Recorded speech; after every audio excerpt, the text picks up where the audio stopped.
Buenas tardes a todos, señoras y señores, directiva de la Real Sociedad Económica de Amigos del País, amigos todos, querido Lorenzo, como los de la televisión, estamos viendo mucha televisión por las mañanas, le ruego a nuestro invitado, don Lorenzo, que hable directamente al micrófono para que quede grabado y se le oiga bien los de las últimas filas. Gracias. Que es lo que le suele decir nuestro amigo Marchena a todo el que se sienta en el banquillo por las mañanas en la televisión. Vamos a tener hoy una sesión de testimonio. Es un ciclo que empezó don Andrés Orozco con mucho éxito y solemos traemos a personas que ya tienen una trayectoria vital y que su trayectoria vital tiene mucho que ver con el servicio a los demás y que ha hecho muchas cosas que sirven de ejemplo, que son cosas a imitar. Y indudablemente hoy tenemos una persona que reúne esas condiciones. Es don Lorenzo d'Horta García. En este acto sobra la presentación, pero no es de rutina, sino porque como precisamente el acto es su presentación a lo largo de la vida, pues que yo haga una lista de cargos me parece absurdo porque ya nos lo va a contar él, además a su manera. Y entonces, sin más, vamos a comenzar. En primer lugar, bienvenido Lorenzo, muchas gracias por estar aquí. ¿Habías estado alguna vez aquí? ¿Dando conferencias? ¿Dando conferencias? No, muchos años ya viviendo aquí. Bueno, entonces no te resultará extraño y estarás contento de estar aquí. Yo recuerdo, y los amigos de Lorenzo saben que tiene una casa en la Montañeta, que allí nos reunimos los amigos y a comer, se come muy bien y se bebe buen vino. Y nos reunimos grupos de amigos de distintas fases y en el despacho tenía una columna o una zona donde estaban un montón de fotos. Y yo la primera vez que fui le dije, la verdad es que esto parece la historia de España, o por lo menos de los últimos 50 años de la vida española. Porque claro, las fotos empezaban en una audiencia con el general Franco, seguía otra con Carlos Arias, otras con distintos gobernadores civiles, con Carrero Blanco, con Carlos Arias, ya me parece que lo dije, y después pasábamos a Juan Carlos I, a Adolfo Suárez, a Calvo Sotelo, o sea que recorríamos por allí las distintas etapas de la historia de los últimos 50 años. Él nació el 7 de abril de 1939, es decir, 6 días después de cautivo y desarmado el Ejército Rojo, las tropas nacionales han alcanzado todo eso que nos están repitiendo últimamente mucho en la televisión. Por lo tanto, sus primeros años son en la posguerra profunda. Posguerra profunda que sin recuperarse según empezó la Segunda Guerra Mundial. Fue una época dura. Para unos dicen que fue el primer año de la victoria, pero había otra que eran las cartillas de razonamiento y era una época donde la educación era difícil. ¿Qué recuerdas de aquella época, Lorenzo? Esa primera infancia tuya, los estudios, ¿cómo te fue en esa época? ¿Qué recuerdos tienes? ¿Ya?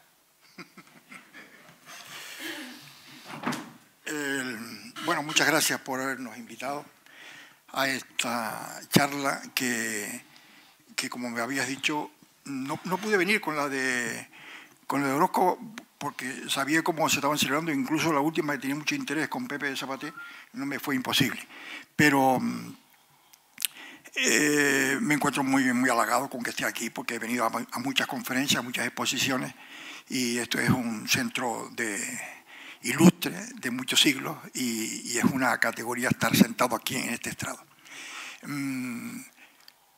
A todos los que están aquí los conozco porque todos los he saludado y todos son amigos míos, por lo tanto esta convocatoria ha sido de amigos nada más y para oírme batallitas, porque me van a oír batallitas de persona mayor, que por eso decía el director de la Real Academia, de la Real Sociedad Económica Amigo del País, que bueno, que en la línea final de nuestra vida, a los mayores los van llamando y van contando esas historias que quedan por aquí en el recuerdo. Pero la mayoría de ustedes las conocen porque ya son tantos años que estoy en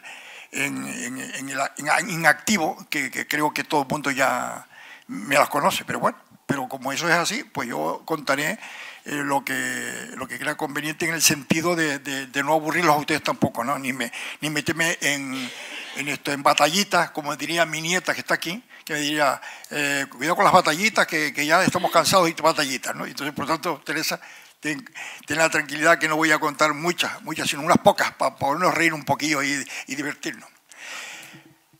En esa época del año 39 tenía que contar que mi madre estaba de maestra en Arico, en la Cisnera, y quedó embarazada, y cuando tenía 9 meses ya que iba a dar a luz, quería que fuera atendida en Buenavista, donde había un médico exilado alemán, que antes, como saben, las comadronas hacían todo el trabajo, pero que le hacían la competencia al ginecólogo. Y entonces, bueno, pues se trasladó desde Arico a Buenavista. Pero tengo que decirles que mi madre me contaba que con su barriga de 9 meses, casi cumplidos ya, una guagua, porque en aquella época no había coches que tuviéramos todos ni nada y tal, una guagua de Arico a Güímar, trasbordo. De Güímar a Santa Cruz, trasbordo. De Santa Cruz a La Orotava, trasbordo. De La Orotava a Icó y después de Icó a Buenavista. Al día siguiente dio a luz, claro. Al día siguiente dio a luz con ese trajín, ¿no? Y efectivamente, allí está mi partida de nacimiento y mi bautizo, allí, pero un bautizo que se celebró 2 años después porque la costumbre que era que el padrino de bodas tenía que ser el padrino del primer hijo, son costumbres ya que aquí ya no se usan. Estaba mi tío en el frente, como se decía antes, en la guerra, en el frente, y no pudo venir hasta 2 años después. Y entonces ya casi caminando me bautizaron. Entonces ese es el recuerdo que hay de esa época y que, bueno, después vienen mis padres destinados a Icó 1 año y después ya vienen a Garachico y ya desde que tengo 3 años he vivido en Garachico. Por lo tanto, cuando me han nombrado hijo adoptivo de Garachico, bueno, pues ya tengo la nacionalidad del municipio y ya no es solo Buenavista de Garachico, a pesar que yo en Buenavista nunca viví, nunca fue a vivir.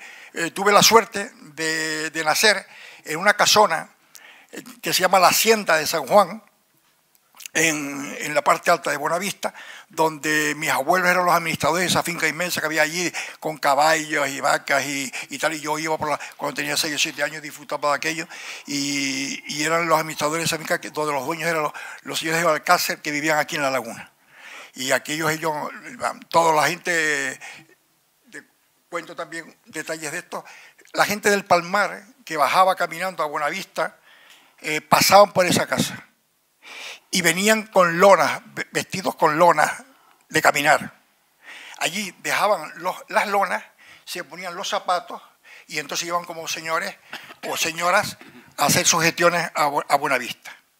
Igual que cuando alguien se moría en el Palmar o en el Carrizal o en Teno, esa época yo la conocí porque me lo contaban allí, íbamos un poco de tiempo, venían en un ataúd que tenían en una cueva guardado para traerla hasta Buenavista y había un centro especial para los que venían de esos barrios y ahí se trasladaba a otro ataúd que venían los familiares caminando tardaban 2 o 3 horas. Mi madre estuvo maestra también allí y venían por la mañana, le daban las medidas y se hacía una caja a la medida del que fallecía.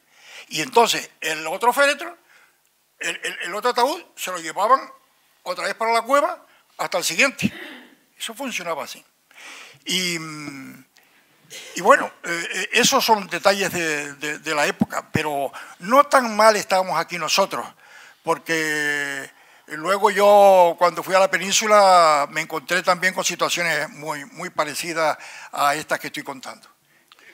Cuando tú estudias en Garachico. En Garachico, haces todo el estudio de bachillerato. Mi madre está destinada ya en Garachico y entonces empiezo la primaria y ahí no había escuelas infantiles. Ya yo iba con mi madre de mano, a los 3 años iba a la escuela ya y me atendía allí con todas las niñas.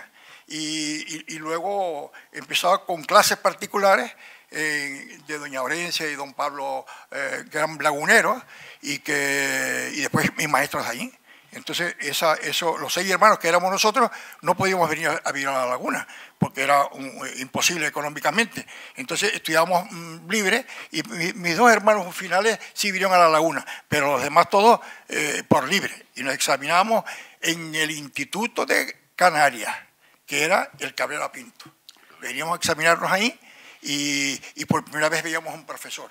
Yo le contaba a don Leoncio Afonso, que ha estado aquí homenajeado en la económica, que él me examinó de geografía, no se acordaba por supuesto, y yo tenía 10 años, 11 años, y el primer libro de geografía hecho aquí en Canarias, hecho por él, y esos recuerdos, que falleció hace poco con 100 años, y compañero nuestro que veo mi presidente de las Marañuelas, Osvaldo Izquierdo, que también ha estado sentado aquí, y que allí don Leoncio Afonso nos contaba también historias muy interesantes de su época como geógrafo y como escritor. Cuando terminas esa formación, entonces decides ser eso que se va perdiendo, y a ver si lo recuperamos, que es maestro nacional. La palabra de maestro te llama, la heredas y te llama. ¿Dónde estudiaste magisterio? Cuando terminas la carrera, ¿dónde son los primeros destinos? ¿Cómo se mueve?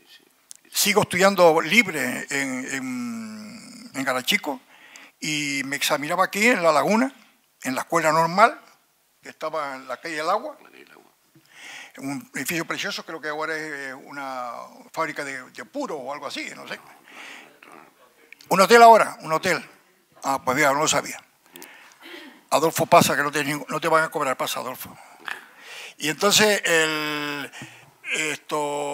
estudio aquí y estudio en Garachico y me examinaba por libre aquí en La Laguna. Y terminé el magisterio y se da la circunstancia también para que la conozcan ustedes, porque en el tiempo de Franco habían cosas buenas. No es campaña, ni mucho menos. Todos los maestros, y eso Osvaldo Izquierdo lo ha notado muy bien, todos los maestros de esa época que terminamos magisterio tenían que hacer, porque yo no lo hice, tenían que hacer el servicio militar antes de presentarse a unas oposiciones. Y solamente los hijos de maestros es los que no tienen que pasar ese obstáculo. Entonces, al ser hijos de maestros, no hice servicio militar. Y con 18 años y pico termino magisterio, salen las oposiciones, los apruebo y entonces me mandan destinado en un concurso nacional, que era un concurso nacional, no ahora que se hace entre Canarias, entre islas y tal, en concurso nacional a la península. Y yo, siempre con la buena suerte que he tenido, no se me ocurrió ni siquiera mandar una carta al cura del pueblo o al alcalde, que mandaban todos diciendo, mire, tiene pensión allí, ¿cómo es la escuela? ¿Cuántas son? Y tal. No, yo voy a Cuerpo Gentil ahí, hacia arriba y tal, y me voy a la península. Y cuando llego antes de llegar, ¿puedo contar otra? Sí. Que tú conociste. No, esas me gusta que las cuentes porque son muy divertidas. Esas. Muy divertidas y te conocen a ti. Estaba de gobernador civil aquí don Andrés Marín Martín, que la oposición en aquel momento antifranquista, AMM, ¿digo la vulgaridad? A mamar. Pero no se lo decían a él, claro. Pero era un hombre muy religioso, muy introvertido, pero muy bueno.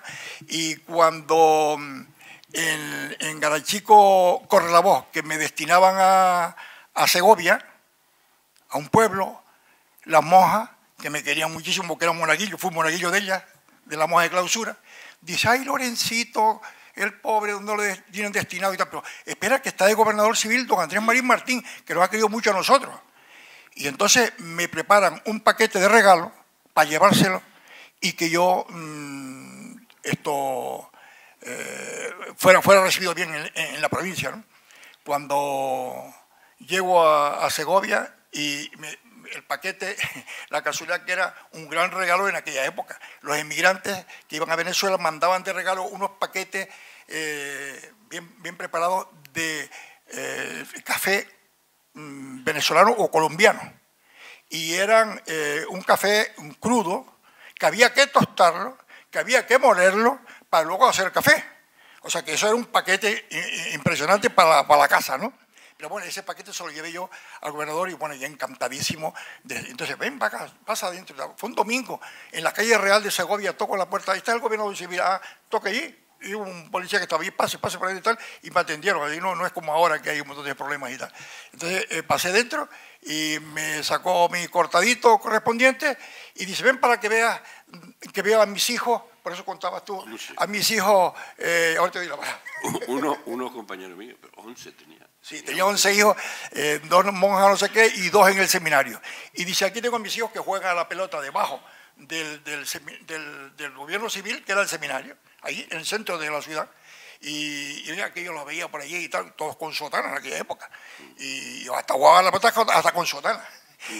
Y entonces, pues, hombre, ya que vas para Torrecilla del Pinar, que es el pueblito donde yo iba, 1000 y pico habitantes, ahora hay 500 o no sé cuántos, me hace una tarjetita al alcalde.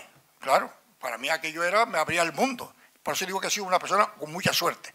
Y el alcalde, cuando llegó allí, que estaba diluviando, con los barros así pesando, yo con mi maletita, y pisando todos aquellos barros, cuando entro allí me encuentro un niño y le pregunto, ¿a qué pensión? No hay pensión ninguna, me dice. ¿Y dónde puedo ir? No, aquí no hay nada. Allí está el practicante, que está el veterinario, que es el más importante del pueblo, era el veterinario. Porque había muchos animales, pero pocas personas. Y entonces me llevan a la casa del alcalde. Y cuando llego a la casa del alcalde y le digo que tengo la tarjeta aquí, usted se me queda en mi casa. Y me quedé en la casa porque estaba tocado ya por el dedo, que iban a cambiarlo. Y entonces me quedé todo el curso completo en la casa, pagando 900 pesetas. El título de maestro nacional tiene más hambre que un maestro de escuela. Era una frase muy corriente, porque lo que se pagaba por el gobierno era un sueldo insignificante. Y mi padre me mandaba unas ayuditas hasta que yo empecé a dar clases particulares y me pagaban también un extra como unas clases que daba a las personas mayores, ¿no? Y ahí fui escapando. Pero puedes contar, porque cuando yo te hablé de Andrés Marín Martín, tú lo conocías. No lo conocía. El hijo estuvo aquí 6 años, el hijo era compañero mío de colegio en San Ildefonso. La madre se llamaba doña Casilda, y de los 11 hijos, pues eso, tenía 3 monjas de clausura, 2 sacerdotes, o sea que era una familia muy religiosa. Le gustaba bajar caminando por la calle del Castillo y después ir a pasear por la avenida Naga. Me acuerdo que se tomaba el café, aquello que tenía Hurtado en la avenida Naga, y después subía, no llevaba escolta, iba sencillamente caminando por la calle del Castillo y no había nada. En Segovia tuviste más anécdotas, ¿no? Sí, bueno, cuando ya yo me hago cargo de la clase,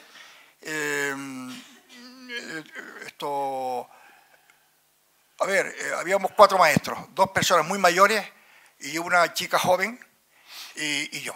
Gracias a esa compañía nos alternábamos en las escuelas y hablábamos y charlábamos y pasamos las tardes de esos nevando y con frío, al lado del fogón que el ayuntamiento nos ponía, con piñas del bosque, de allí, de los pinares, y con el calorcito aquel pasábamos horas y horas, hasta que empezó a cambiar el tiempo y empezó a mejorar, y yo me inventé el equipo de fútbol, que no era muy difícil para mí, porque yo jugaba al fútbol, había entrenado un equipo de juveniles e infantiles, y entonces pues, con 20 años allí yo me comía el mundo. Y entonces, como había unas llanuras inmensas allí, que no había campo ni nada, hicimos un campo de fútbol, lo marcamos con arena blanca de una mina que había allí, que sacamos la arena con los chiquillos, lo marcamos. A mi alcalde le dije, hay que comprar las porterías. La compré la portería y un balón. Nada más que eso solo. Entonces con eso ya empezamos a funcionar y matábamos el frío. Matamos el frío. Y tal fue el éxito que preparamos un equipo. Habían incluso ex seminaristas de allí que habían jugado al fútbol. Hicimos un equipito y le ganamos a los pueblos al lado. Con lo que entonces aquellos, hasta las viejitas que no iban a la iglesia, que era obligatorio, allí iban al fútbol también.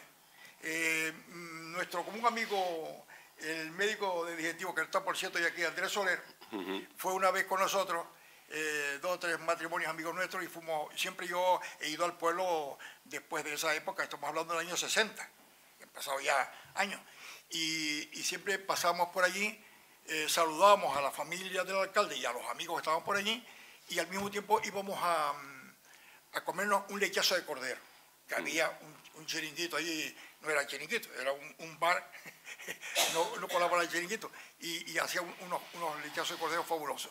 Y ahí lo pasábamos muy bien, y en esto el fútbol fue creciendo, fue aumentando, y bueno, uno de mis alumnos que jugaba bien, se fue a Madrid a vivir y a trabajar. Todos los chicos se iban a trabajar para buscar puestos de trabajo, tienen que ir para mejorar, tienen que irse a Madrid, porque había otro sitio. Y en Madrid tiene un hijo ya pequeño que lo llevaba de Segovia y empieza a jugar en los infantiles del Real Madrid y en los juveniles. Y el chico era el jugador que ustedes habrán conocido y su aficionado al fútbol, se llama García Calvo, que fue central del Madrid, del Atlético de Madrid, y terminó en Valladolid.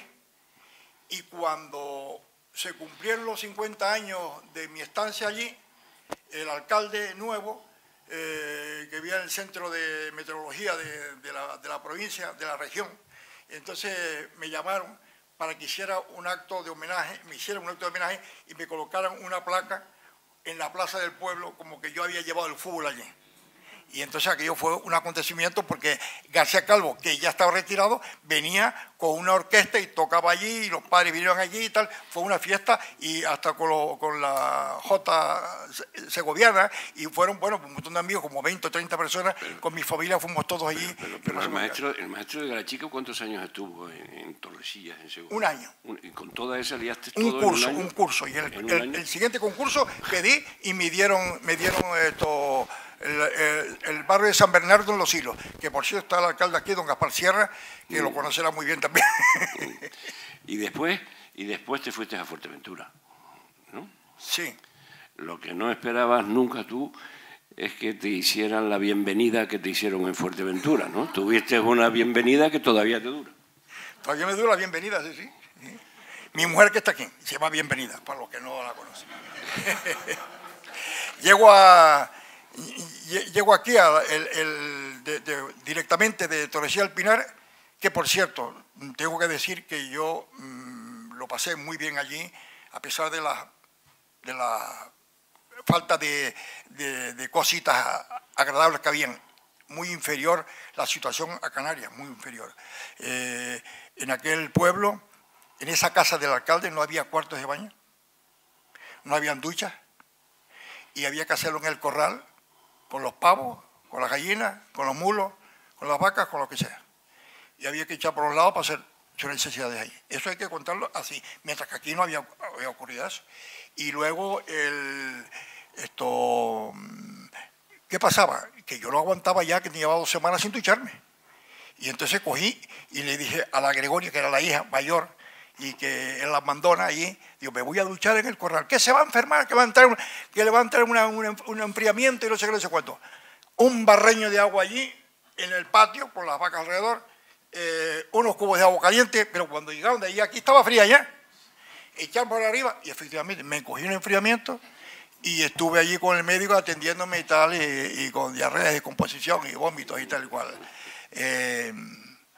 El doctor Soriano se sonríe porque, claro, de eso lo entiende mucho, y a mí me observó el interior y me pegó una cuchillada, y entonces yo creo que ahí encontró alguna cosa rara. De Segovia todavía, sí. De Segovia. O de doña Gregoria. No sé. Bueno, entonces así pasó la temporada esa de Torresilla del Pinar, y desde Torresilla vengo a Santa Cruz con el nuevo destino, pero tenía que hacer las milicias. Y vengo a la atalaya aquí, en la laguna, a hacer el primer curso de sargento de milicia. Y cuando termino las dos etapas esas de sargento y de alférez, ya destinado a Fuerteventura, me voy allí y claro, la única vida que había que hacer en Puerto del Rosario, con perdón, señora, era en las residencias oficiales y frente a un hotelito que era del Cabildo, que tenía 20 camas, nada más. El ambiente había un casino después posterior y Garachico era mucho mejor que aquello. Garachico tenía 5.000 habitantes y Puerto Rosario tiene 4.000. Ahora tiene 30 o 40.000 y Fuerteventura tenía 15.000, tiene 100.000. O sea, que ha crecido y ha desarrollado enormemente. Entonces, el ambiente que había así, la isla de los militares, las islas de los amigos, no sé qué, Roberto Roldán Verdejo, que participó mucho aquí y era el juez de instrucción de Fuerteventura, contaba anécdotas también, bueno, un montón de anécdotas podía contar Roberto de juez de instrucción allí. Estaba Manolo estaba el secretario de juzgado, Manolo Sabina, que era un encanto de hombre y tal, y que voy a contar una anécdota con Manolo Sabina en su casa, ya que salió Lorenzo Sabina. Los domingos no teníamos nada que hacer, los padres no dejaban a las niñas salir a determinadas horas, y entonces nosotros íbamos de tertulia a casa de Manolo y tomamos una copa ahí, los que tomaban whisky, los que tomábamos un vaso de vino nada más. Y estaban en Fuerteventura deportados por su excelencia el jefe del Estado 4 políticos ilustres que estuvieron en el contubernio de Muni, por cierto, de Muni, donde está, que acabo de verlo por ahí entrar, el guitarrista y profesor de la Academia del Conservatorio de Música de Muni, Walter Ott, está por ahí también, ahí está, levanta la mano. Y allí fueron a reunirse para atentar contra la seguridad de Franco, no atentar contra la seguridad, sino que políticamente tenían que ponerse de acuerdo un poco, ¿no? Al venir a España los detuvo la policía y los deportó, no se decía desterrado, sino deportado. A uno mandó Íñigo al Hierro y 4 a Fuerteventura. Y ahí nosotros nos llevábamos con ellos bien porque no había otra cosa que hacer. Del hotel a la residencia es pasar la calle nada más. Y tenías que convivir con ellos porque eran unas personas educadísimas, cultísimas. Estaba Satrusti, que es el dueño el vasco, que es el dueño de la red de barcos y de tal. Estaba Miralles, un periodista. Estaba Álvarez Miranda, que fue presidente del Parlamento después, y que después yo me lo encontré en Caracas en la toma de posesión del presidente y estuvimos hablando de Fuerteventura, allá en Caracas. Entonces, eso todo esto sucedió allí y en aquel momento un capitán que estaba con copas y de servicio se vio que estábamos allí en la casa de Manuel Díaz Sabina y ahora me salió Manuel Díaz Sabina, no es Sabina, sino Manuel Díaz Sabina. Entonces fue la policía militar allí y ustedes no pueden estar, está prohibido alternar con estos señores, como si fueran los comunistas, unos extremistas, ¿no? Unos terroristas. Y entonces esta gente era un tío ocultísimo que van todos los días a misa, que daban clases gratis a los analfabetos y tal, y estaban allí. Y entonces les digo que tenían que marchar. Salió fuera Satruste, que era el más vivito de todos los que estaban allí, y usted se va de aquí, que estamos en una tertulia amistosa y tal y cual. Usted no sé qué, entonces la discusión, y le dio un puñetazo al capitán y le rompió la ceja, con la que cayó un montón de sangre, tuvo que ir al centro médico, no sé qué, no sé cuánto, y allí se lió el tema, vino el coronel del regimiento, del batallón, que se llamaba un batallón, y entonces allí se pudo arreglar las cosas. Pero esas son anécdotas simpáticas que ocurren y que, bueno, y que no puedo olvidarlas. Otra persona que me servía también las hojillas de afeitar y todas las cosas que podía comprar para la higiene era uno muy famoso, que ustedes lo conocerán, Domingo González Arroyo, el marqués de La Oliva, alcalde, consejero del Cabildo, diputado del Parlamento Canario, y que ahora, pues mira, le han impugnado que no puede presentarse a las próximas elecciones. Nosotros en los intercambios culturales, ya que hablamos de la cárcel, el alcalde de Teguise, Dimas Martín, también un personaje muy conocido, y Dimas Martín colaboró con nosotros enormemente en intercambios culturales con Garachico, con los pueblos, con tal, y la verdad que tenía un presupuesto, tenía 2.000 y pico habitantes, tenía 4 millones, 4 millones de pesetas, y nosotros teníamos 4 millones de pesetas, ellos tenían, no sé, bueno, él triplicaba. Y cuando le dijimos que nos hermanábamos y que le podíamos ofrecer una coral, una banda de música, una fanfarria, una exposición, no sé qué, que vengan todos para acá. Y nos mandó un avión, que por cierto era de avión de esos privados que hacen intercambio en Las Palmas de Tenerife o Las Palmas, no sé qué, y mandó para que los instrumentos de la banda, que no cabían en el avión normal, fueran allí y lo llevaron. O sea, que un despliegue impresionante. César Manrique, claro, César Manrique nos atendía enormemente porque César Manrique estaba muy orgulloso de proceder de Garachico, donde, ahora que está cumpliéndose el aniversario, un capitán de apellido Cabrera, que era el segundo apellido de César Manrique, fue destinado al castillo de Paraguay, me sé que llama, bueno, entonces en Teguise, y entonces ahí, Guanapay, exactamente. El castillo de Guanapay. Ahí estuve destinado y ahí César Manrique, bueno, pues nació allí y vivió en Taiche. Y cuando llegamos y nos dijo el alcalde que ya no recibía a nadie porque estaba cansado de la cantidad de personas que iban a visitarlo y tal, al ver que éramos de Garachico, porque me conocían bien, porque tuve una anécdota aquí, y está Juan Julio Fernández, que es personaje importante en esta situación, que voy a contar también, que van saliendo así, una tras otra. Y llegamos allí a Taiche y nos recibió a todos. La coral, la fanfarria, la banda, todo. Y todos le hicieron unos conciertos a él y él se quedó, ya como era César, se quedó encantado. César fue un día a Garachico, a ver Garachico, y yo iba por la calle y él iba por otro lado. Y yo, César Manrique, él a mí no me conocía, claro, era un pibito y tal. Y al verme me dice, le digo, oye, César, yo, si quieres alguna cosa, a tu disposición. Hombre, por Dios, y vamos caminando.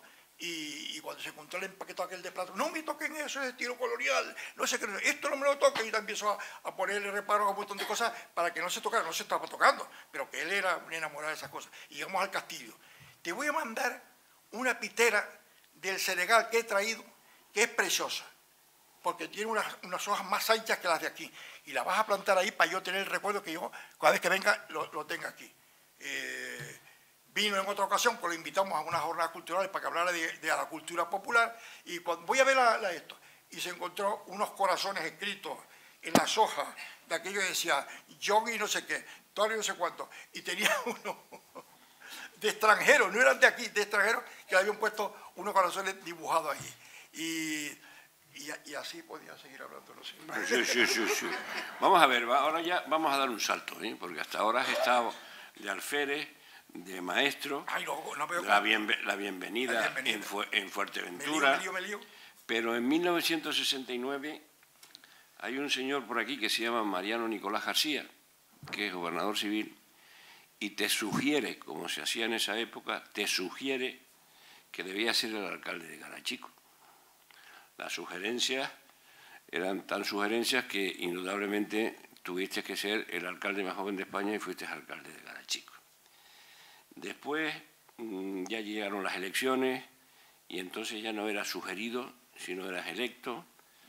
Los ayuntamientos eran otras cosas, participaban otros partidos políticos y ahí has estado 18 años de alcalde de Garachico.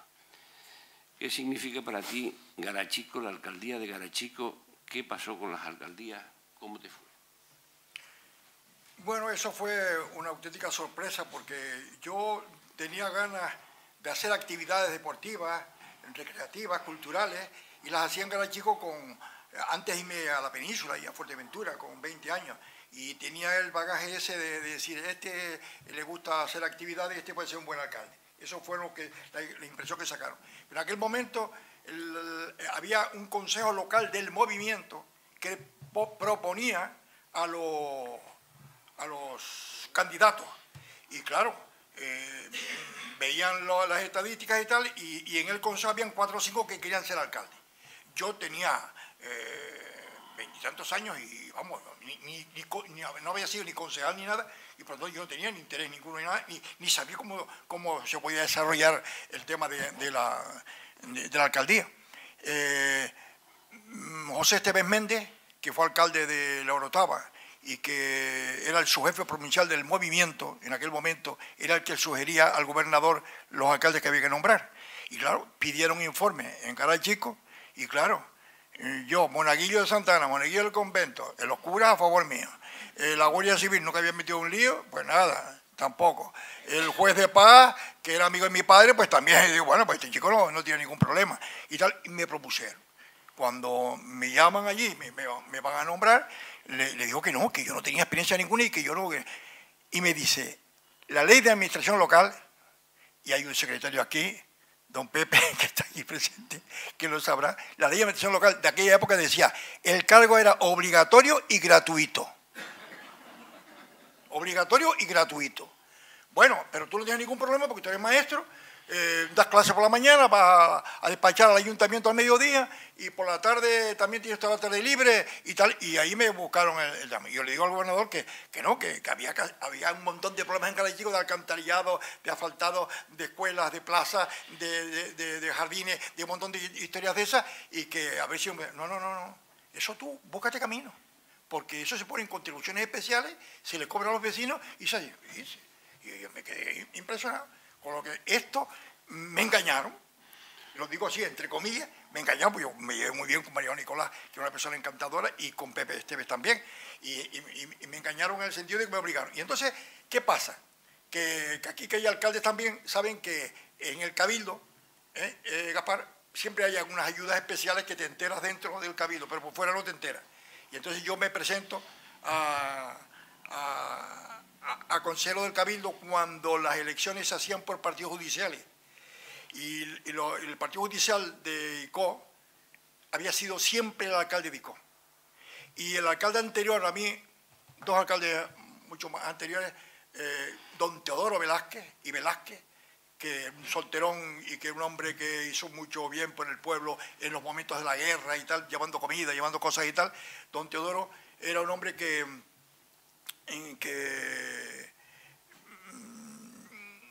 no sé, vamos, era una situación distinta, ¿no? Era distinta. Y entonces me llevo allí al ayuntamiento y don Teodoro no se presentó nunca a las elecciones, se presentaba siempre el alcalde de Icó, porque era nombrado por el gobernador civil y cualquiera le decía que era, pero yo me animé un poco y ya estaba cambiando la cosa y yo me enfrento contra el gobierno civil y contra los amigos de Icó. Y la casualidad, que me votaron todos los alcaldes, por ser el más joven de todos y tal, y de 31 me votaron 29. Entonces entré al cabildo y allí me encontré con un montón de personas como el aula de cultura, en la que allí habían unos intelectuales que era una auténtica escuela. Cioranesco, Alejandro Cioranesco, don Leopoldo de la Rosa, Luis Diego Cuscoy, así montones de personalidades que hablaban de arqueología y de literatura y de publicación de libros y un montón de cosas, que aquí era una escuela. Yo me quedaba encantado, duraban 3 horas. El secretario era Alonso Bonadía del Castillo, ¿verdad? Otro funcionario del Cabildo que está ahí sentado, autor teatral y secretario de la Comisión de Cultura, que lo llevo por ahí. Y entonces teníamos esa experiencia de esa comisión.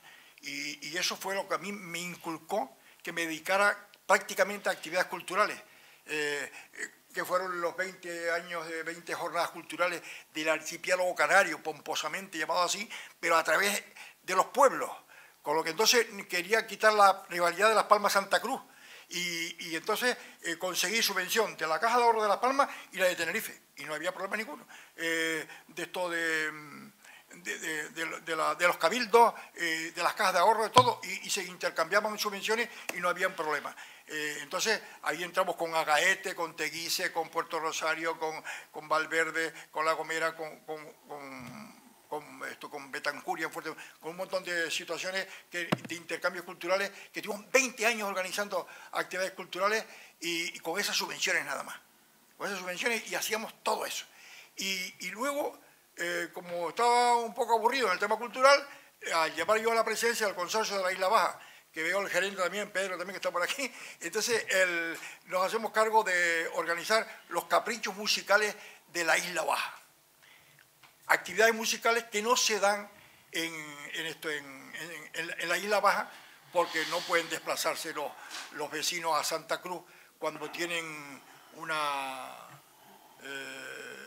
desplazamiento y reza por la noche y tal. Entonces, nosotros estamos organizando 4 meses de actividades culturales clásicas, de música clásica, de corales, de orquestas clásicas, de tal. Y entonces, eso es lo que me ha hecho que yo siga, y eso lo saqué del Cabildo. Córtame cuando quieras. No, yo no te corto. Yo te digo, o sea, entras de alcalde porque te lo sugirieron. Después, como por aquello te presentas a las elecciones y en las primeras sacas mayoría absoluta, y estás 18 años alcalde, aprovechas para meterte en el cabildo de consejero, sigues haciendo cosas como consejero del cabildo, pero como estabas así desocupado, entonces llega la autonomía y entonces tienes cargo en el gobierno de Canarias también, ¿no? Y entonces del cabildo pasas a gobierno de Canarias. Y en el gobierno de Canarias... Sí, a la Junta de Canarias, sí, que también tú perteneciste a la Gobierno de Canarias, sí, como ministro, a la Junta de Canarias, entre comillas, ministro, sí, de Sanidad, ¿no? No, de Educación. Ah, de Educación. Sí, de Educación. Pues allí se celebró la famosa reunión del Teide, donde había muchos intereses y salió elegido el presidente de la Junta de Canarias, que está presente aquí, don Alfonso Soriano y Benítez de Lugo. Ahí está. Y sale elegido presidente y bueno, ahí hubo sus más y sus menos, porque la rivalidad de Las Palmas, Santa Cruz y las Islas Menores eran siempre claves, y ahí pues eso lo viví yo en la mancomunidad de Cabildo también, y en esto se salió elegido y tal. Después si hablamos de Alfonso Soriano, contamos una anécdota de Alfonso Soriano que es muy buena. Y bueno, y allí salimos elegidos y fui diputado del Parlamento Provisional y de la Junta de Canarias.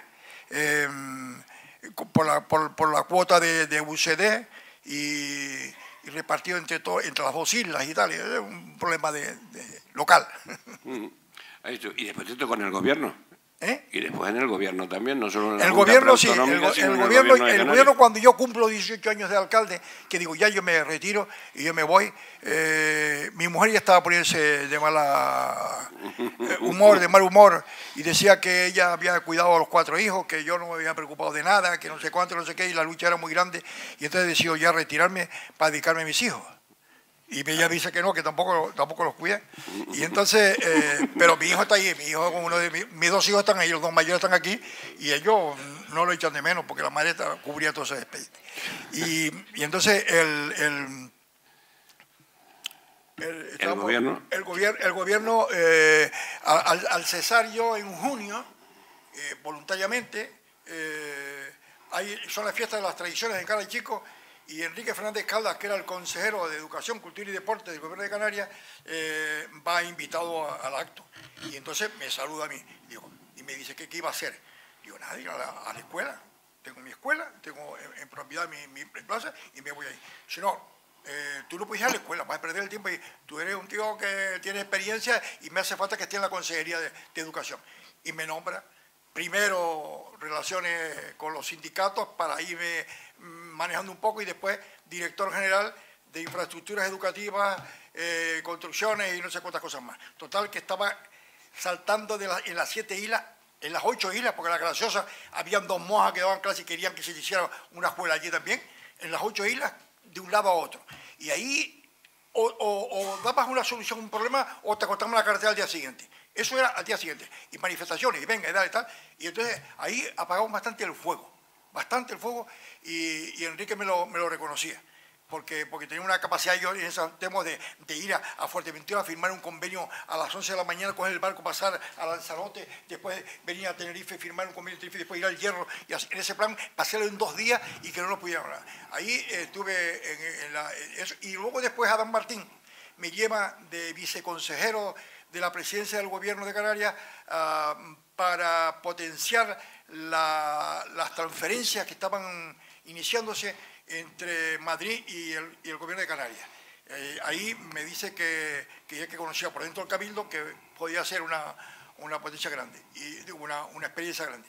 Y ahí empezamos a trabajar y luego, cuando terminó ese periodo, me dice que fuera al Cabildo, ya para ver ya desde el Cabildo las transferencias que estamos recibiendo. Y claro, se daba la circunstancia que José Alberto lo sabe, que cuando ibas a discutir con un sindicato o con una administración te decía, pero bueno, el Hierro, que antes lo hacíamos todo con Tenerife, no hace falta un ingeniero, un arquitecto, un tal y no sé cuánto. ¿Y qué hacemos ahora?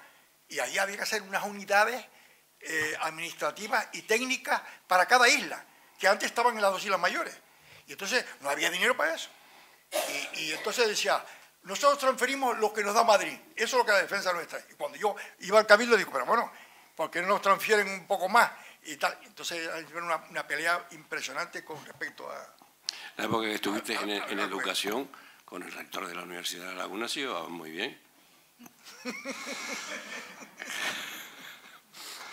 Vamos a ver.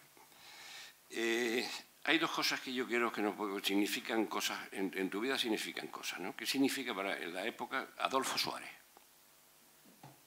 ¿Qué significa para ti la figura de Adolfo Suárez?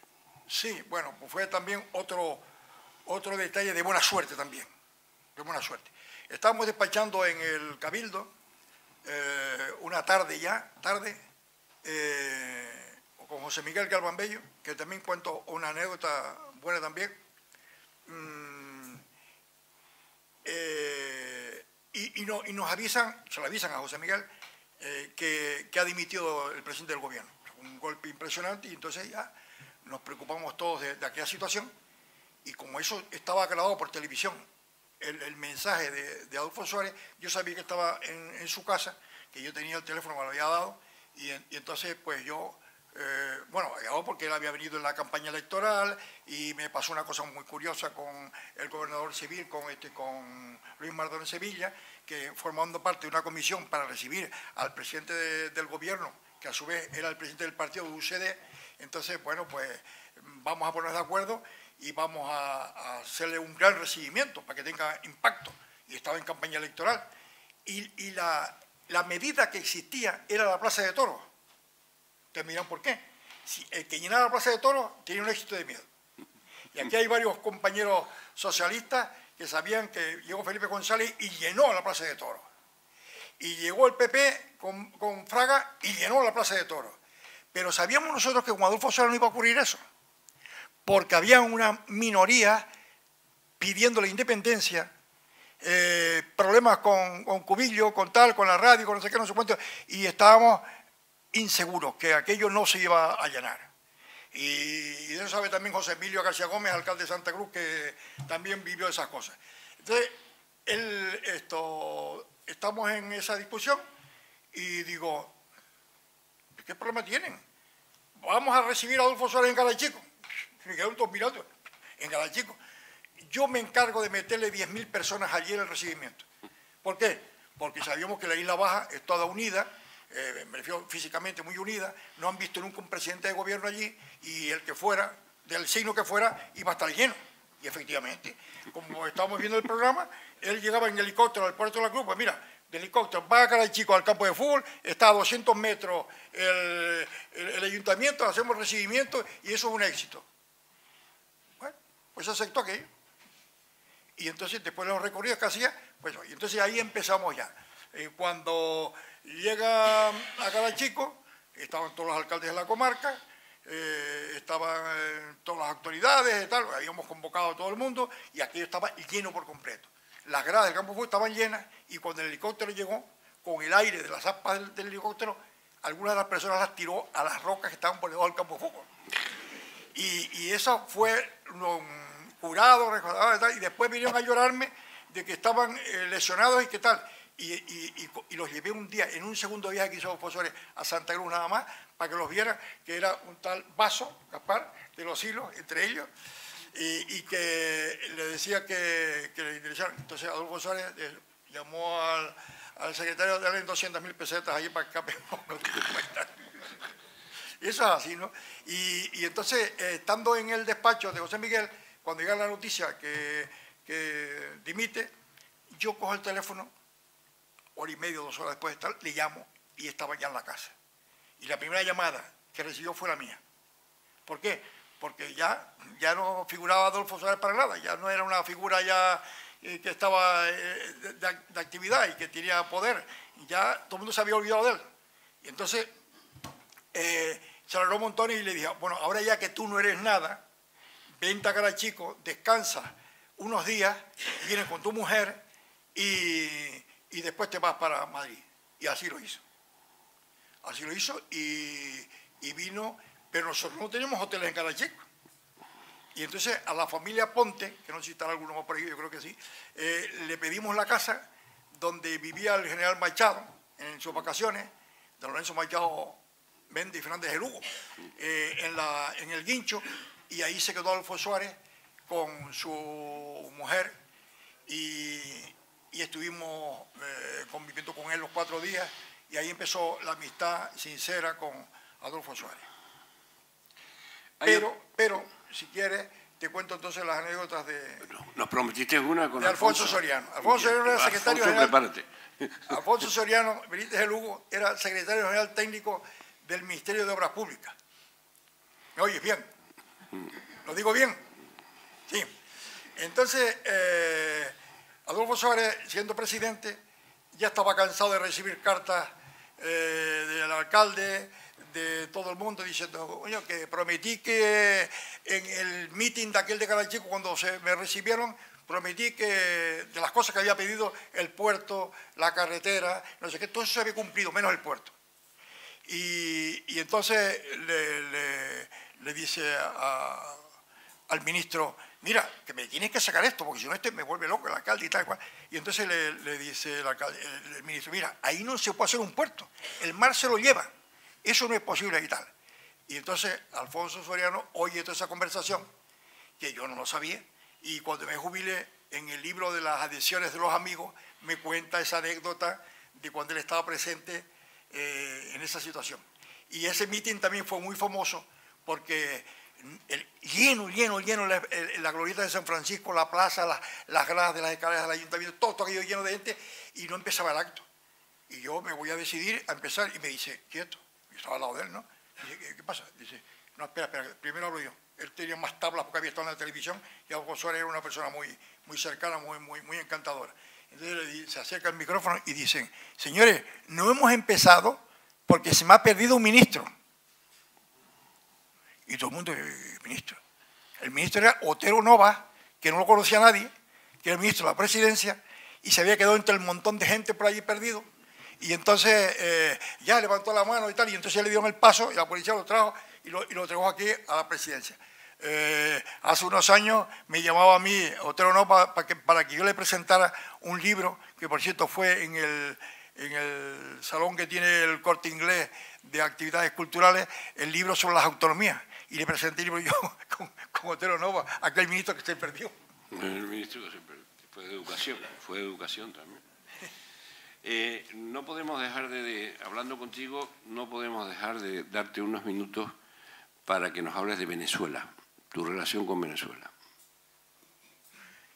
¿Es especial? Sí, nada más que empezar el año 69, teníamos unos amigos en Venezuela que eran más fanáticos que yo de Carachico, porque llevaban 30 años en Venezuela como inmigrantes y habían creado allí la Asociación de Amigos de Carachico en Venezuela. Entre ellos estaba Kiko Gutiérrez, estaban los Toscos, estaba un montón de gente relacionada con Carachico. Y habían dicho que había que hacerle un homenaje a Venezuela por la gran acogida de los 500 inmigrantes solo de Carachico que había en aquella época. Y entonces, cuando me dieron aquello, pues yo, ¡bum!, empujar. Yo no miro ni para adelante ni para atrás. No, venga, vamos a empezar. ¿Y qué se le ocurre a ustedes? A todas estas, las cartas tardaban 7 o 8 días en llegar. Y no había teléfono, pues no nos costábamos a la cara en el ayuntamiento y a ellos. Y entonces hacíamos por una emisora de radios aficionados. Las condiciones eran buenas, atmosféricas, a las 2, a las 3 de la mañana. Y ahí nos veíamos hablando por la radio, unos y otros, y preparando el programa. Eso era la historia de Venezuela. Empezamos así. Y en aquella época proponen que sea el homenaje a Venezuela en la máxima figura en que ellos creen que puede ser, que era Simón Bolívar. Simón Bolívar y tal. Y hay un escultor de Gran Canaria, Juan Jaén, que pueda hacer la escultura. Y nosotros iríamos para allá con una embajada de todos los inmigrantes en el barco, que mucha gente decía el Begoña, era el Begoña, y lo llevamos y tal. Y así fue. Se organizó todo, y sin entrar en detalle si Simón Bolívar había sido un traidor a la patria o no era un traidor, y se había distinguido entre canarios y peninsulares, y contar con la muerte, como decía en su mensaje y tal. Ahí nadie habló nada, sino que ahí era el homenaje a Venezuela y para de contar. Entonces, se hace así y conseguimos incluso, un fanatismo impresionante, conseguimos incluso que el Begoña que venía directamente a Santa Cruz, lo desviamos por el norte y hiciera un recorrido mayor para que pasara por delante de Garachico. Traía la escultura de Adolfo Suárez, de Simón Bolívar, y ni siquiera en Madrid estaba inaugurado un monumento que habían llegado porque no consideraban que era persona grata en España Simón Bolívar.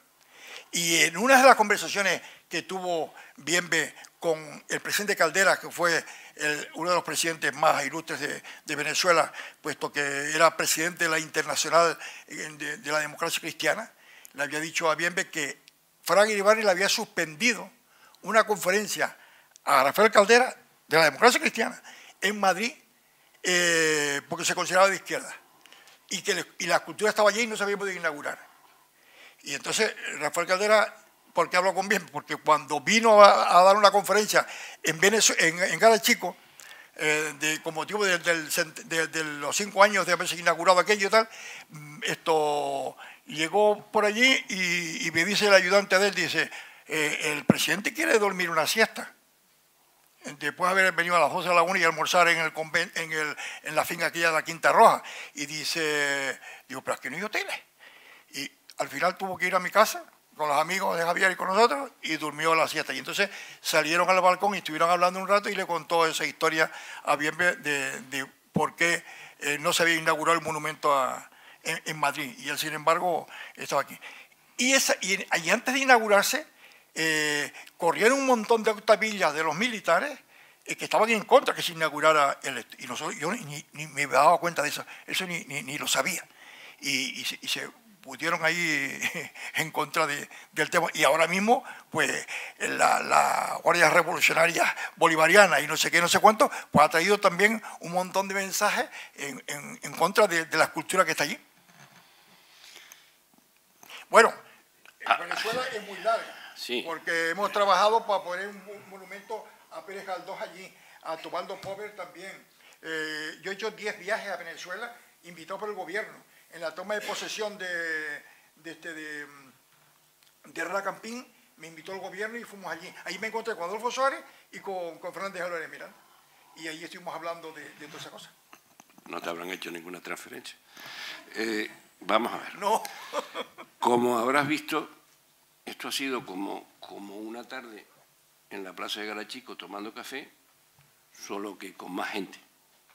Pero más o menos ha sido lo mismo. Nos ha faltado el café, pero el ambiente es el mismo. ¿Está previsto o no? No, después. Aquí hay un montón de amigos tuyos.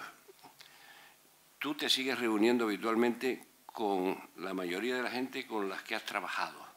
El personal que estaba en tu consejería del Cabildo, con los que trabajaron en el gobierno, con amigos que has contribuido.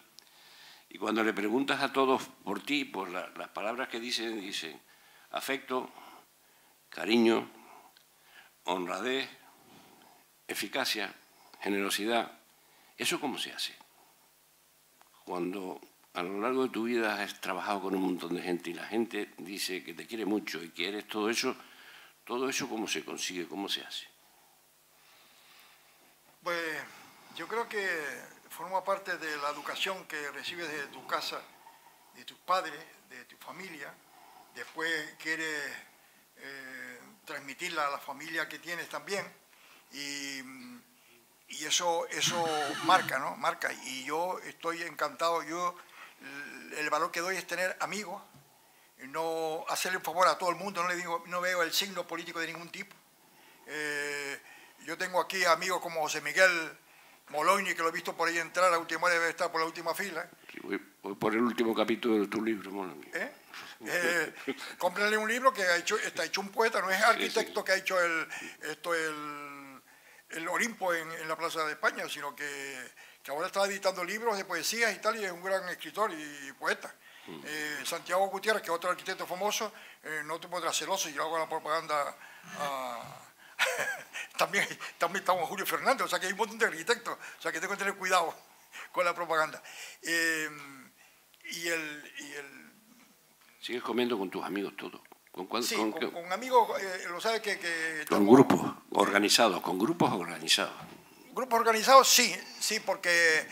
pero eso ha venido espontáneo. Cuando yo me jubilé ya, había un grupo que se llamaba Los Marañuelos, que allí hay 4 o 5 compañeros que están aquí con el presidente Osvaldo Izquierdo, que deciden invitarme, y soy el único político allí, entre comillas, porque yo no me consideran ya político ni nada, sino que un amigo, y nos reunimos todos los lunes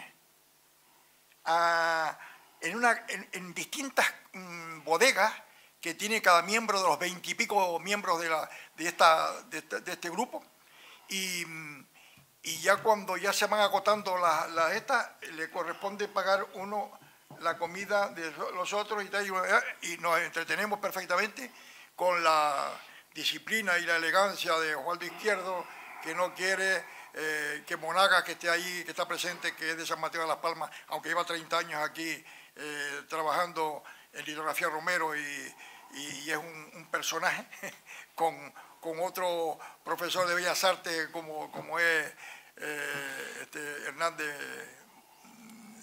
bueno, no me acordaré el apellido. Bueno, entonces esos señores todos son un equipo fantástico, que todos tocan instrumentos y todos cantan muy bien. Y me han fichado a mí porque no sé cantar ni sé tocar. Pero anima. No les molesto nada. No sé nada. Yo lo que hago es esto y acompañarlos allí todos los lunes de Dios.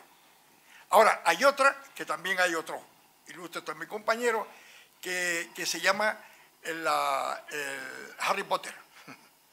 Los Harry Potter es un grupo de unas 40 y tantas personas que nos reunimos una vez al mes en el Casino Santa Cruz. Y ahí está el capitán general, el obispo, el general, el gobernador, el no sé qué y tal, y lo preside, hasta hace poco lo presidía Pedro García San Juan, y ahora lo está presidiendo otro arquitecto, compañero de Santiago Gutiérrez, que es Ramiro Cuende. Y Ramiro Cuende me mandó un saludo ayer que no podía. Entonces, Ramiro nos convoca a todos, nos reunimos allí, cambiamos impresión, invitamos a una persona de las que ha llegado nueva a la isla, comemos, charlamos, contamos batallitas de estas, batallitas y batallitas, y allí terminamos todo, porque todos tenemos más de no sé cuántos años. Todos buenos profesionales, un nivel buenísimo.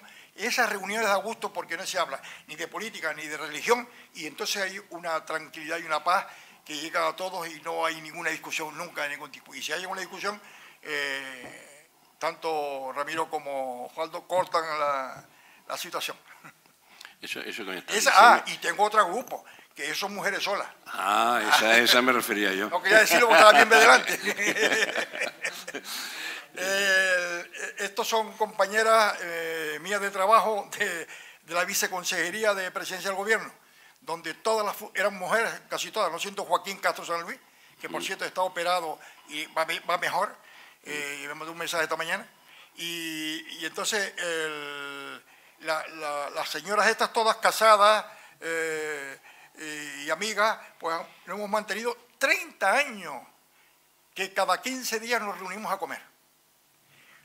Eso, Nos llamamos por teléfono, vamos, busca Raquel, que es la que conoce todo el tinglado, porque es la secretaria de Relaciones Exteriores, otra que está en los servicios jurídicos, otra que está en Juventud, otra que no sé qué, y esas son figuras que uno utiliza para resolver problemas de vecinos que te piden problemas y te piden que le echan un favor, pues lo haces así y funciona de maravilla. Le adelantan por lo menos el escrito una semanita o algo así, se la puede adelantar.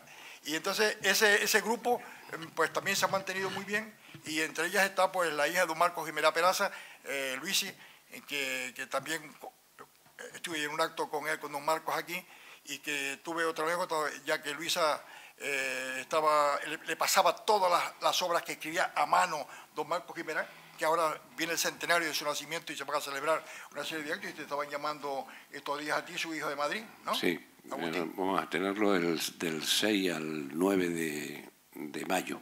Tendremos una jornada, un ciclo de don Marcos Guimerá Peraza. Un personaje de don Marcos Guimerá, que al que no lo conozco, yo creo que todo el mundo lo conoce, 13 hijos, 6 nacidos en Las Palmas, 6 nacidos en Tenerife y 1 en La Laguna para suavizar la situación.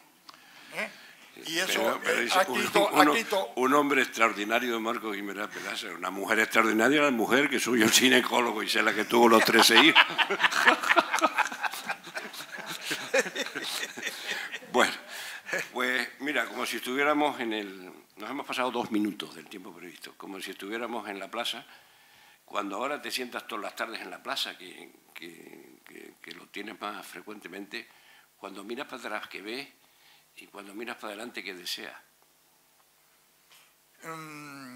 Yo en este momento lo que deseo es tener una buena relación con la familia, que la tengo, que tengo 4 hijos que son encantadores y que no tienen ningún problema de relación familiar.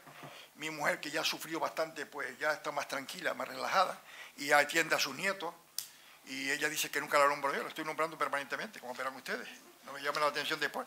Y yo sigo trabajando en el consorcio de la Isla Baja, que es lo que me ha tenido ocupado los últimos 8 años después de jubilarme, porque los 8 años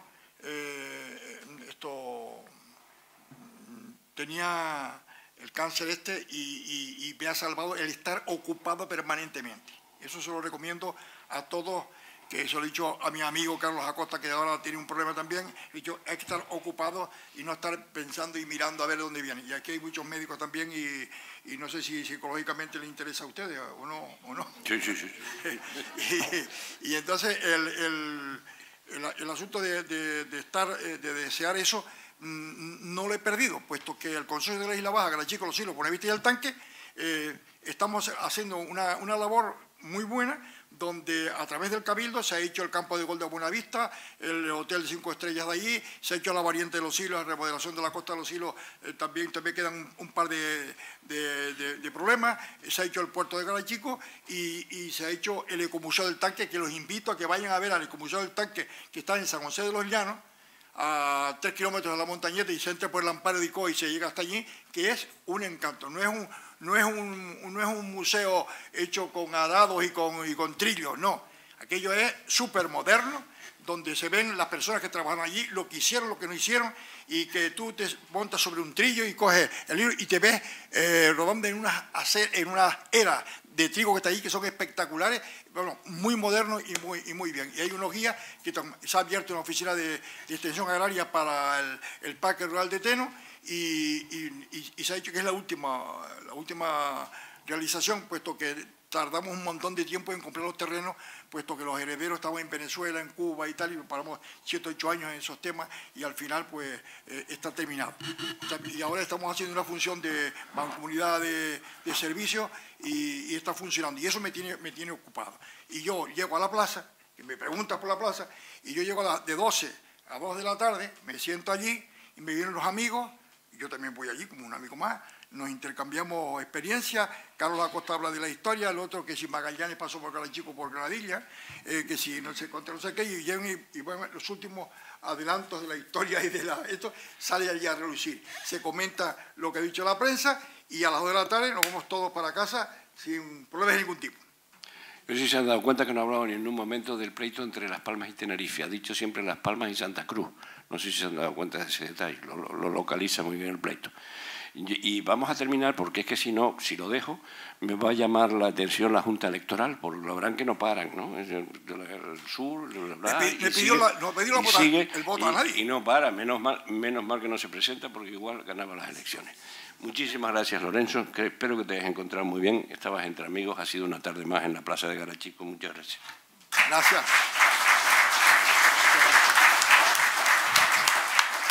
Perdón. Una hora, y pico hablando.